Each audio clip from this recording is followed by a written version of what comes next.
Loli, te agradecemos que estés acá, te damos la bienvenida. Y lo primero que queríamos saber es cómo estás viviendo desde tu lugar de artista esta situación de aislamiento social que nos ha tocado atravesar debido a la emergencia sanitaria. Mi casa solía ser el refugio al que yo llegaba y en el que me disponía a trabajar a mis anchas, y era una elección. De hecho, cada vez era el lugar que elegía frente a eventos sociales. Prefería, sinceramente, estar en mi casa dibujando. Que esa elección ya no sea una elección cambió bastante las cosas. Y a pesar del tiempo disponible, la proximidad de los materiales, no diría que estoy pasando el mejor momento de producción. Mucho pensamiento, mucho trabajar la incertidumbre como fuere, que eventualmente cuajará en obra o en alguna producción, sospecho que de manera posterior.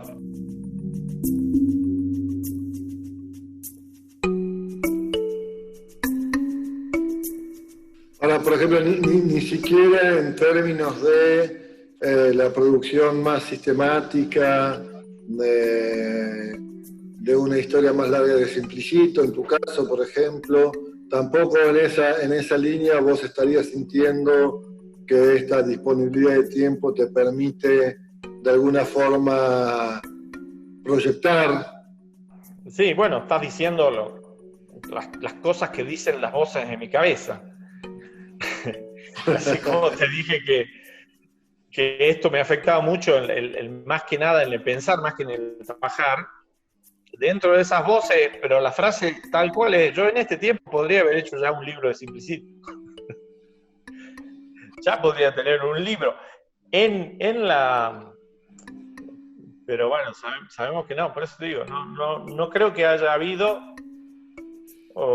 hasta el momento una capacidad de aprovechar esta no movilidad.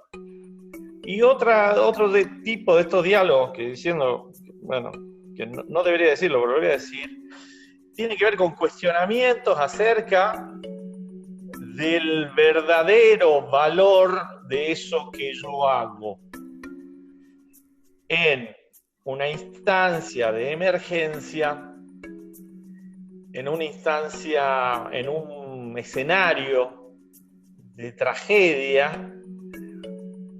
Un tipo que sigue haciendo dibujitos en papel y coloreándolos con acuarela, con mucho esmero, es un héroe borgiano. Pero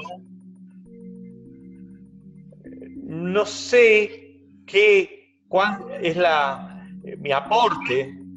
No sé si estoy haciendo, si estoy disfrutando de un lujo, de algo suntuario, de algo muy, algo que era normal y yo jamás me sentí especial por hacerlo, pero un tipo que todavía puede demorarse en las acuarelas, pensar qué color, no, me carga como un gesto de egoísmo y de...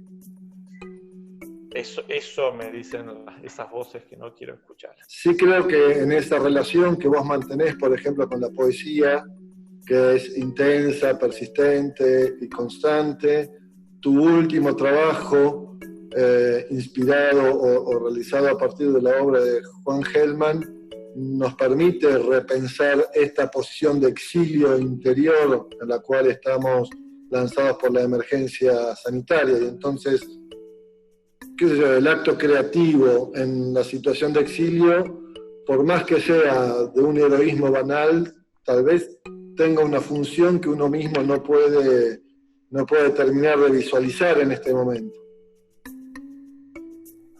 seguramente hay cosas que en este momento no estamos viendo, pero a mí en lo que tiene que ver con los motivos no sé cómo ponerlo, pero tampoco es como la inspiración, no sé, como los datos referidos sobre todo a los libros al libro Divayu de Juan Gelman, y quizá la evocación de esas personas que tuvieron que dejar su casa y que conservaron el idioma, ¿no? Como una casa, podríamos decir, y que, bueno, yo a partir de ahí empecé a hacer la serie que es Mundo. Y ahora esto que vos planteás pone como evidencia esa contracara. No seríamos ya personas que tienen que abandonar su casa, ese lugar que consideraron la casa de ellos, de sus padres, de sus abuelos, y de repente se vieron con que no les pertenecía y que debían irse a otro lugar llevándose nada más que el idioma. La contracara de esa motivación, inspiración, como le quieramos llamar, serían los momentos actuales donde esas personas ya no serían, sería un exilio inverso por el cual las personas solo contarían con su casa y lo que les está vedado es el resto del mundo. Una incapacidad de ir tras de esos sueños y esas fantasías que creo que son constitutivas, al menos en mi cotidianidad. Yo trabajo en el afán de irme. Esa sería una manera de decirlo. En el afán de que mi obra se vaya para otro lado, que yo pueda conocer otros lugares, que yo pueda habitar otros mundos.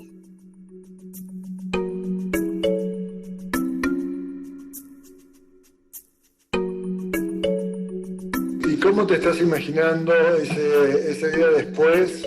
¿Cómo repensamos los espacios culturales, los museos, la calle como lugar de expresión artística y cultural? Creo que la pandemia esta nos deja un gran gesto de humildad y siendo consecuente con esa humildad frente a esa pregunta, habrá que echar mano a dos palabritas que se usan muy poco y muy poco en Argentina. Esas dos palabritas juntas son no sé. Y creo que habría que empezar a usarla más. ¿Qué va a pasar? ¿Cómo será? ¿Cómo se van a replantear los vínculos entre una cosa? ¿Cómo van a ser las políticas de ahora? No sé. Confío que en algún momento, de manera colectiva, lo sabremos. Pero la respuesta hoy es no sé. Y creo que esa es la gran enseñanza de la pandemia. La gran enseñanza es reconocer ese límite donde el camino habitual era conocido. El camino habitual era lo que se hacía, ni pensar. No hacía falta pensar. Y ahora hay que ponerse a pensar. Y cuando te pones a pensar te das cuenta que no sabes.